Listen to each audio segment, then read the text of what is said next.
Hello నమస్తే అండి అందరికి వెల్కమ్ టు మై ఛానల్. ఈ రోజు మళ్ళీ డబల్ ధమాకా మ్యాచ్ అనమాట. సండే మధ్యాహ్నం మ్యాచ్ వచ్చేసి royal Challengers Bengaluru versus Punjab Kings. 2 days back match జరిగింది. మీరందరూ మ్యాచ్ చూసే ఉంటారు. సో ఆ మ్యాచ్ని పట్టించుకోకుండా అసలు ఈ పిచ్లో అసలు మ్యాచ్ ఎలా జరుగుతుంది, ఎక్కడ జరుగుతుంది, వీక్నెస్ ఏంటి, స్ట్రెంగ్త్ ఏంటి, వాళ్ళ బ్యాటింగ్ ఆర్డర్ ఏంటి, టాస్ ఏంటి, హెడ్ టు హెడ్ ఏంటి, అసలు ఎక్కడ జరుగుతుంది అన్నది మొత్తం తెలుసుకుందాం. పంజాబ్ వర్సెస్ ఆర్సీబీ అనే మ్యాచ్ అనేది మనం చాలా గట్టిగా ఆలోచించాల్సిన విషయం అనమాట. ఎందుకంటే తెలిసిందే కదా, 2 టీములు మీరు ఆల్రెడీ చూసే ఉంటారు. అసలు ఈ మ్యాచ్ మనం కొద్దిగా అనుకున్నట్టు జరగవన్నమాట. ఎందుకంటే 2 కూడా గట్టి టీములు. ఎప్పుడు ఎలా జరుగుతాయో తెలియదు అనమాట. నెగ్గుతారు అనుకునే టైంలో ఓడిపోతారు అన్న టైంలో నెగ్గుతారు. ఆ టైప్ మ్యాచ్ ఉంటుంది అనమాట. 2 టీములని మనం తక్కువ అంచనా వేయకూడదు. సో అందరికీ కూడా ఈ మధ్యన ఈ ఐపీఎల్లో కొంతమందికి కొద్దిగా ఫ్యాన్స్ పెరుగుతున్నారు అంటే ఎందులో అంటే పంజాబ్లో అనమాట. ఎందుకంటే శ్రేయస్ అయ్యర్ కెప్టెన్సీ కానీ, శ్రేయస్ అయ్యర్ టీముని హ్యాండిల్ చేసే విధానం కానీ అందరికీ నచ్చుతుంది. ఎందుకో ఫ్యాన్ బేస్ పెరుగుతున్నట్టు ఉంది. పంజాబ్కి ఈ 18 seasonsలో ఇంత ఫ్యాన్ బేస్ ఎప్పుడు రాలేదు.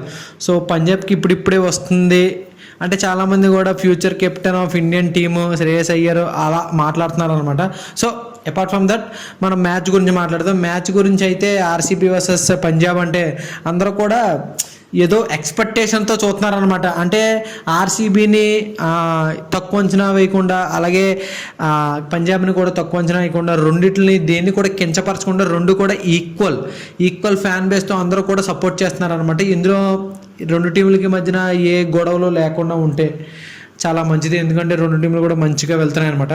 సో ఈ 2 టీముల్లో కీ ప్లేయర్స్ ఎవరో తెలుసుకుందాం. ఫస్ట్ పంజాబ్తో స్టార్ట్ చేద్దాం. పంజాబ్లో కీ ప్లేయర్స్ వచ్చేసి అందరికీ తెలిసిందే, Shreyas Iyer is the one of the best key player in Punjab Kings అనమాట.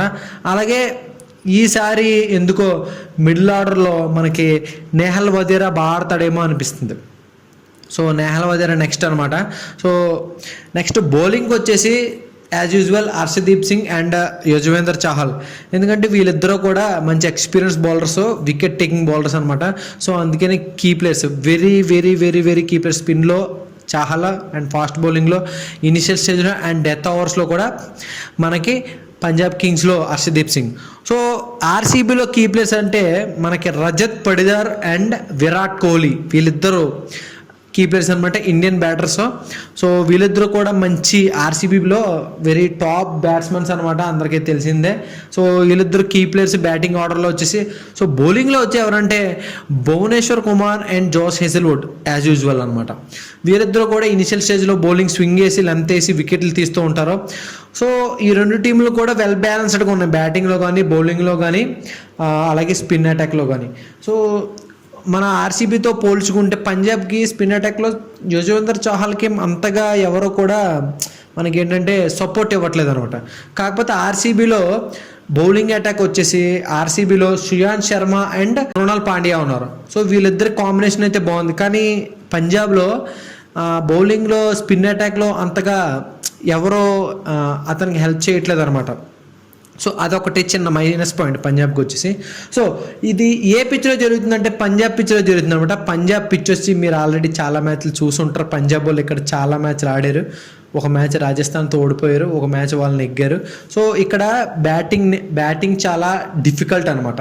ఇనిషియల్ స్టేజ్లో మనం వికెట్లు కాపాడుకోలేకపోతే 1 side అయిపోద్ది మ్యాచ్. అంటే అన్ని పిచ్చుల్లా కాదు, మనం ఏదో 200 కొట్టేద్దాం ఆ టైప్లో ఉండదు. 200 స్కోర్ చేసే గ్రౌండే, కానీ మనం వికెట్లు జాగ్రత్తగా ఆడుకుంటూ ఫస్ట్ స్టేజ్లో, సెకండ్ స్టేజ్లో హిట్టింగ్ చేయాలి. స్టార్టింగ్ నుంచి హిట్టింగ్ చేస్తే వికెట్లు కోల్పోతాం అనమాట. స్టార్టింగ్లో అదే జరిగింది. మనం ఈ పిచ్లో టాస్ నెగ్గి బ్యాటింగ్ తీసుకున్నా, బౌలింగ్ తీసుకున్నా సరే మనం వికెట్లు కాపాడుకోవడం ఇంపార్టెంట్. మ్యాక్సిమం అయితే ఇక్కడ బౌలింగ్ తీసుకుని చేసింగ్ చేయడం చాలా బెస్ట్ అనమాట. ఎందుకంటే ఇనిషియల్ స్టేజ్లో వికెట్లు పడిపోతే చేసింగ్ ఈజీ అయిపోద్ది. ఇఫ్ ఇన్ కేస్ ఫస్ట్ బ్యాటింగ్లో వికెట్లు నిలబెట్టి 200 కొట్టారంటే చేసింగ్ కష్టం అయిపోద్ది. మ్యాక్సిమం రెండింటిలో ఛాన్స్ ఏంటంటే టాస్ నెగ్గి చేసింగ్ తీసుకోవడం బెస్ట్. సో దాన్ని మైండ్లో పెట్టుకుని ఆడితే బెస్ట్ 2 టీంలు కూడా. సో పంజాబ్కి అయితే మంచి రికార్డ్ అయితే దీని మీద ఉంది. ఎందుకంటే మంచి నాలెడ్జ్ అయితే ఈ పిచ్ మీద ఉంది. ఎందుకంటే ఒక మ్యాచ్ చాలా కఠినంగా ఓడిపోయారు, ఒక మ్యాచ్ చాలా ఈజీగా నెగ్గారు అనమాట. దీన్ని బాగా రీడ్ చేశారు ఈ పిచ్ని. వీళ్ళిద్దరి మధ్యన హెడ్ 33 మ్యాచ్లు జరిగినాయి. 17 మ్యాచ్లు పంజాబ్, 16 మ్యాచ్లు ఆర్సీబీ. స్లైట్ ఎడ్జ్ అనమాట. సో ఇది కూడా మనకి దెబ్బ మ్యాచ్, మంచి ధమాకా అయితే ఉంటుంది. ఇది మధ్యాహ్నం మ్యాచ్ కాబట్టి సెకండ్ ఇన్నింగ్స్లో కానీ ఫస్ట్ ఇన్నింగ్స్లో కానీ పెద్దగా మారే అంత డిఫికల్టీ పిచ్లో ఉండదు, ఎందుకంటే డ్యూ అనేది పడదు కాబట్టి ఫస్ట్ ఇన్నింగ్స్లో ఎలాగ ఉండదో యాజ్ యూజువల్గా సేమ్ సెకండ్ ఇన్నింగ్స్లో కూడా అలాగే ఉంటుంది నాకు తెలిసి.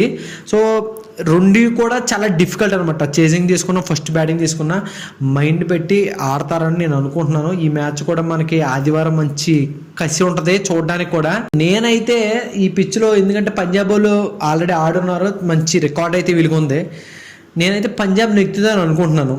సో మీరేమనుకుంటారు కామెంట్ బాక్స్లో మెన్షన్ చేయండి.